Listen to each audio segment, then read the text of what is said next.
Yo, Bakayalo Kono Yalo, et oui, on se retrouve pour le résumé complet du chapitre 1114 de One Piece, parce que comme vous le savez, l'agent secret des États-Unis d'Amérique du Sud, il est toujours derrière Oda qui est en pause, mais malgré sa pause, il dessine quand même, parce que c'est un dur à cuire, hein, tout le monde connaît Oda, le mec est super chaud, il veut quand même dessiner One Piece, il le fait, et tout de suite, c'est sur Internet. Tout de suite, l'agent secret, il nous résume ça, et donc on va regarder ça, mais avant de commencer... Instant auto-promo, bien évidemment, mon manga Wolfus qui est disponible légalement et gratuitement sur Manga Draft. Je te mets le lien en description, comme ça tu pourras aller regarder mon manga Wolfus et après tu me fais un petit retour parce que c'est un véritable banger. Voilà, je le rappelle, Wolfus, mon manga, disponible légalement et gratuitement sur Manga Draft, lien en description. Mais on est là pour regarder le résumé complet du chapitre 1114 de One Piece. Alors on va se regarder ça et après on va aller taffer. Bien évidemment, on est très matinal, voilà. Donc on va se regarder ça parce que vite, on n'a pas trop le temps. Donc comme d'habitude, je ne fais aucun montage, ça me prend très rapidement, mais parce qu'on n'a pas le temps, vite. Allez, on se regarde ça et puis c'est parti. One Piece spoiler 1114, là, on a vraiment tous les détails. Donc le titre, les ailes d'Icar. Donc on se rappelle que dans la légende, les ailes d'Icar, c'est quelqu'un qui se brûle les ailes près du soleil. Donc voilà, c'est un peu ça la référence. On me l'avait dit en commentaire, donc merci. J'ai pas fait de recherche, c'est vous qui faites les recherches pour moi en fait, parce que j'ai pas le temps. Voilà, bon bref, le chapitre commence là où le précédent s'est terminé. Nous pouvons voir plusieurs réactions aux propos de Vegapunk dans le monde entier. À Marineford, certains membres de la marine sont en panique. On peut voir Ina aussi. On voit également Akainu qui semble énervé, comme d'hab dans son bureau, hein, il fout toujours rien. Ok, bah va ramener le homard, hein. On ne te demande pas plus. T'as beau t'énerver, maintenant ton rôle c'est serveur. Tu dois aller ramener le homard au dragon céleste. À Jaya, on peut voir quelques pirates qui rient des paroles de Vegapunk. Qu'est-ce qu'il y a de drôle? Okay. Ah. Voilà ce que j'ai trouvé sur le web. Oula. C'est quoi ça? Ouais, c'est l'intelligence artificielle qui croit que lui parle, mais en fait non. On voit également Doflamingo qui parle à Magellan, à Impel Down. Hein. Toi-même, tu sais, hein, Doflamingo, l'homme qui est beaucoup plus faible que Crackers, comme le disent les experts en power scaling. Donc, qu'est-ce qu'il va faire dans l'histoire, à part nous révéler des choses, parce que c'est un ancien dragon céleste. Mais, en effet, si c'est en termes de puissance, on sait qu'il est très faible, hein, puisqu'il est beaucoup plus faible qu'un YC3, Yonko Commander 3. Donc, voilà, hein, en fait, un Jinbei est capable de le vaincre. Donc Doflamingo est vraiment très faible puisqu'il est plus faible que Crackers en fait. Donc voilà. Doflamingo qui dit « Avec seulement 5 mètres d'élévation du niveau de la mer, la plupart des grandes villes du monde auront disparu. Devons-nous tous déménager dans un endroit plus élevé alors ? Fu. » En fait, vu que t'es faible, ouais, hein, on peut t'emmener là-bas, il n'y a pas de souci. De toute façon, on te remet en place. Hein, on ramène Crackers. Il est plus puissant que toi. Mais bon, bref, je plaisante évidemment. Faut bien qu'il fasse un retour et je pense que s'il revient dans l'histoire, il aura un power-up qui fait qu'il sera plus fort que Crackers. Donc au moins il sera YC2 au niveau de Queen peut-être. Mais bref, au palais Ryugu, sur l'île des hommes poissons, Shirahoshi demande à son père ce qui va se passer. Neptune, lui se contente de dire ce que c'est invraisemblable. Nous passons à la réaction de plusieurs membres de la marine sur l'île d'Egghead, dont beaucoup ne croient pas ce que Vegapunk a dit. Ok, hein, peut-être qu'il ment, hein, toi-même tu sais, hein, quand on te dit que les humains ont marché sur la Lune, il y a des gens qui n'y croient pas. Quand on dit que voilà, il y a le Covid, les gens n'y croient pas. Donc forcément, dans One Piece, il y a des gens qui ne croient pas aux nouvelles de Vegapunk. Est-ce que c'est un complot ou pas? On ne sait pas, mais voilà. Mais bref, est-ce que c'est la réalité? Est-ce que Vegapunk invente des choses? On ne sait pas non plus. Bref, nous passons à la réaction de plusieurs membres de la marine sur l'île d'Egghead, dont beaucoup ne croient pas à ce que Vegapunk dit. Les 5 doyens décident de détruire tout signe de vie sur l'île afin d'empêcher le message de Vegapunk quoi qu'il arrive. Mais le message de Vegapunk continue. il est malin. Bon après, avec la levée des eaux, de toute façon, tout le monde va mourir. Hein. Tout le monde sait que les gens qui ont mangé des fruits du démon, ils savent pas nager, ils sont plus nuls que Zabuza. Donc un simple seau d'eau permet de les vaincre. Donc bon, ils vont tous crever. Hein. Bref, Vegapunk qui dit « Je vais le prouver en faisant une prédiction.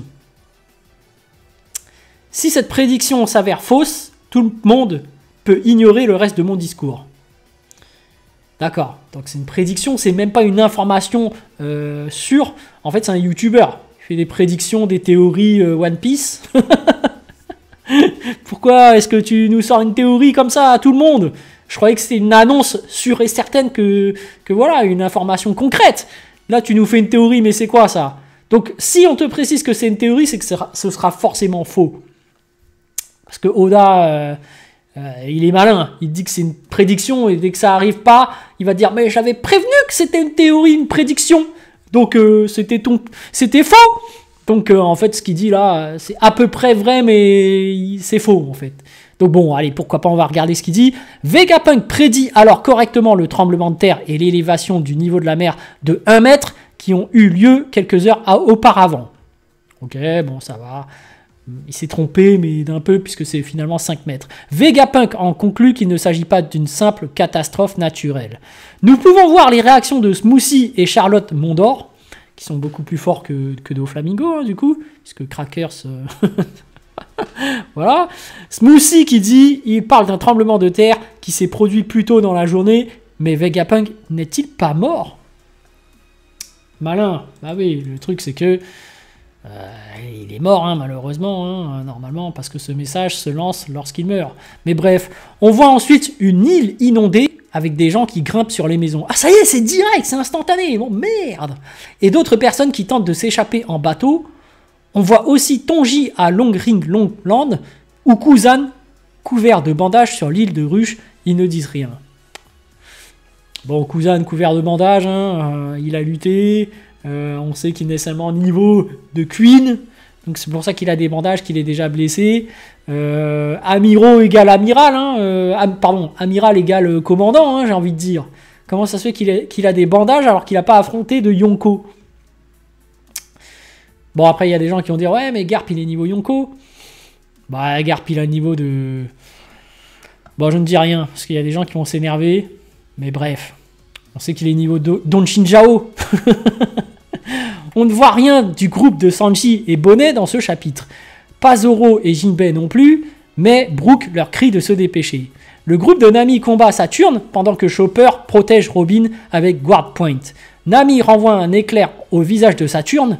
Lilith lui tire dessus avec ses armes, Saturne les fait s'envoler, mais Robin crée une toile d'araignée avec ses bras pour arrêter ses Nakama. Donc ok, ça lutte à plusieurs contre Saturne. Donc bon, ça a l'air de tenir tête. Hein. Saturne, qui se prend des coups hein, quand même, mais bon bref, vu qu'il est immortel... Saturne dit aux autres qu'il s'occupera de tous les Denten Mushi dans la salle de Mother Flame. Puis il passe devant l'équipe des chapeaux de paille pour entrer dans le laboratoire et reprend sa forme humaine. Dans une double page épique, la Mother Flame est révélée. Il s'agit d'une petite flamme brûlant à l'intérieur d'un énorme réservoir d'eau. La flamme brûle à l'intérieur de l'eau. Donc une flamme... c'est peut-être ça qui va réchauffer l'eau, qui va faire que ça va s'évaporer, et du coup ça va faire diminuer la montée des eaux. Jamais, hein. Bref, ça a l'air plutôt d'être ça qui fait monter les eaux à cause de l'explosion de Mother Flame. Mais bref, allez, Saturne détruit tous les Denden Mushi dans la salle avec son bâton pendant que le message de Vegapunk continue. Saturne qui fait « Ce n'est pas celui-là ! Les doyens, détruisez-les tous !» Ouais, attrapez-les tous, les Pokémon. Bon, là, c'est détruisez-les tous. Vegapunk qui dit « Mon premier péché est que, avec la pure intention de fournir de l'énergie éternelle au monde, j'ai volé trop près du soleil. » D'où le titre « Les ailes d'Icare ». Icare qui s'est rapproché trop près du soleil, et en même temps soleil qui veut dire Dieu Nika, hein, il s'est rapproché trop près de Luffy. Comment ça? Mais bref, on voit ensuite l'ancien robot géant qui marche quelque part. Mais depuis le temps qu'on devait le voir ce robot, il est même pas là. Il marche où là? Bon bref, la marine lui tire dessus, mais les attaques ne l'affectent pas. Luffy, Dory et Brogy fuient Warcury. Luffy utilise à nouveau le Gear 5 pendant que le message de Vegapunk continue. Ouais, c'est bon, Luffy, il peut utiliser le Gear 5 à l'infini. Hein. En fait, Luffy est immortel. Hein. On rappelle que Luffy, quand son cœur il ne bat plus, bah, automatiquement le Gear 5 repart. On se rappelle que Kaido l'avait mis KO, mais boum non, quand il est mort, en fait. Quand il est mort, le Gear 5 se relance. Donc, en fait, il faut le taper de sorte qu'il tombe KO, mais il ne faut pas le buter, il ne faut pas le tuer, parce que sinon, le Gear 5 se relance. Donc il faut taper assez fort, mais pas trop fort, parce qu'il faut pas qu'il meure. Bref, l'immortalité de Luffy et l'immortalité du Gorosei, voilà, en fait, on n'a que des personnes immortelles maintenant. Bref, Vegapunk qui dit, bon, en même temps, Oda ne tue jamais ces personnes, donc est-ce qu'on peut dire que tout le monde est tout le temps immortel, à part Ace? Et Garp, bien sûr, Garp qui est mort aussi, hein. On sait qu'il a niveau Donshijao, mais quand même, il s'est quand même fait tuer par Aokiji, qui n'est qu'un niveau YC2, niveau de Queen. Bref, Vegapunk qui dit « Pour comprendre ce qui est sur le point de se produire dans notre monde, nous devons d'abord parler de ce qui s'est passé il y a 900 et 800 ans au siècle oublié. » Donc ça y est, on va avoir quelques petites révélations peut-être. Donc voilà. À Marie-Joise, nous voyons l'ombre d'Imu sans réaction. Fraude, hein? Non, en vrai, on ne sait pas. Peut-être qu'il contrôle le Gorosei à distance. Un mystère par rapport à ce Imu-sama qui a des Rinnegan. Voilà, est-ce qu'il a le niveau Yonko? On ne sait pas. On voit aussi quelques réactions de Dragon Céleste. Sainte Charlia est confuse car elle n'a jamais entendu parler du siècle oublié. Ah ouais, mais eux, c'est vraiment des riches, des bobos parisiens en fait. Ils sont là dans leur ville. Oui, oh non, non, non, il n'y a pas de racaille dans notre pays. Nous vivons bien. Tout est luxueux, il n'y a pas de misère, il n'y a pas de pauvreté, nous sommes dans le Paris arrondissement, bon bref, t'as compris, hein, quand t'es un bobo parisien, tu ne vois pas les malheurs des autres, tu te dis tout le monde s'en sort bien, alors qu'on est en pleine crise, on voit bien que c'est l'inflation, donc on aimerait bien nous aussi avoir de l'argent, hein. On voit Jaguar dit Saul rire et s'allonger dans une forêt en écoutant le message de Vegapunk. Saul qui dit « À Orange Town, nous pouvons voir que Buddle et Chouchou sont avec sa petite fille. On voit aussi Marguerite et d'autres membres de la tribu Kuja à Amazon Lily pendant que le message de Vegapunk se poursuit. Vegapunk qui nous annonce « J'ai étudié les livres et les poneglyphes laissés par un groupe de grands archéologues et je continue leurs recherches malgré l'interdiction du gouvernement. C'est mon deuxième péché, cependant je ne regrette pas ce que je fais. » Ouais, Robin aussi, hein. C'est pour ça qu'ils sont autant pourchassés par la marine. Donc nous retrouvons Edison, gravement endommagé, après avoir traversé le dôme frontalier. Edison utilise la salle de contrôle en bas pour changer la forme du nuage, étendant Thousand Sunny vers la mer. Usopp applaudit en voyant ce qui se passe. Bon, pour moi là, c'est quasi sûr, ils vont réussir à s'échapper. Vu que le Thousand Sunny est parti pour la mer et qu'Usopp est prêt dans le bateau, il suffit que les autres rejoignent et boum, on part avec le cola. Bref, Edison qui dit « Ne te laisse pas attraper par le gouvernement mondial, chapeau de paille ». Vegapunk continue de parler du siècle oublié, du siècle de vide. Ah oui, oui. Oui, effectivement. Donc Vegapunk qui dit « L'histoire est un conte, je ne connais qu'une histoire incomplète de ce qui s'est passé pendant ces 100 ans, et je ne remplirai pas les blancs avec mon imagination. Donc, à partir de maintenant, je ne parlerai que de la vérité que je peux confirmer. » Donc il ne remplira pas les blancs, mais est-ce qu'il remplira les noirs? Tu vois. C'est pas drôle, merci. Dans la dernière double page du chapitre, Luffy en Gear 5 attaque à nouveau Warcuri en frappant son museau d'un coup de poing géant. Et donc le discours de Vegapunk se mêle à l'attaque de Luffy. Donc ouais, Luffy et Warcuri ils continuent à se battre. On voit qu'ils sont en train de rivaliser, donc ils sont au même niveau de puissance. Hein. Brogy qui dit « Arrête de faire ça, chapeau de paille, ça ne marchera pas ». Luffy qui dit « Cette fois, ça va marcher ». Est-ce qu'il va mettre un haki plus spécial qui va annuler le pouvoir de Warcuri? Est-ce qu'il faut annuler son pouvoir d'immortalité pour qu'il ait des dégâts? Là, c'est quand même critique. Mais bon, après, ça se voit que Luffy va quand même s'enfuir. Il n'y a pas trop de tension, hein. Vu que, ça y est, le Thousand Sunny est là. On sait que, ça y est, on sort des goodies de figurines de Luffy en mode Elbaf avec tout son équipage.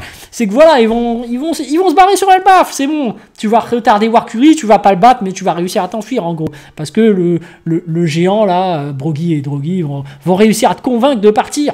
Donc on le sait très bien qu'il n'y a pas de tension. Donc voilà, Vegapunk qui dit « Le protagoniste de cette histoire est un homme né il y a 900 ans dans un royaume à la civilisation avancée.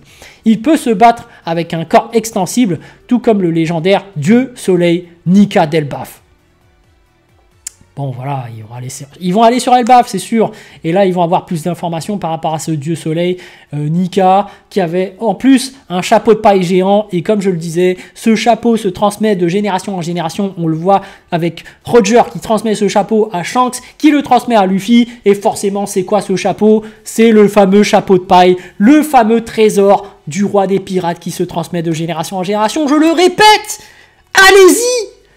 Copiez ma théorie, surtout le Mont Corvo, allez-y, copiez ma théorie. Le chapeau de paille n'est autre que le One Piece. Et d'ailleurs, Mihawk est le second de Shanks. Allez-y, prenez mes théories, elles sont géniales. Ne prenez pas celles d'Henrik 21, ça suffit maintenant. Elles sont très bien, mais elles sont fausses. Non, je déconne. Elles sont peut-être réelles. C'est vrai qu'il a fait de très belles théories, mais bref. L'attaque de Luffy ne fonctionne toujours pas contre Warcuri, mais Dory et Brogy ne peuvent s'empêcher de rire de la réaction de Luffy. Luffy qui fait « Ouah !» et Brogy qui fait « Arrêtez de nous faire rire !»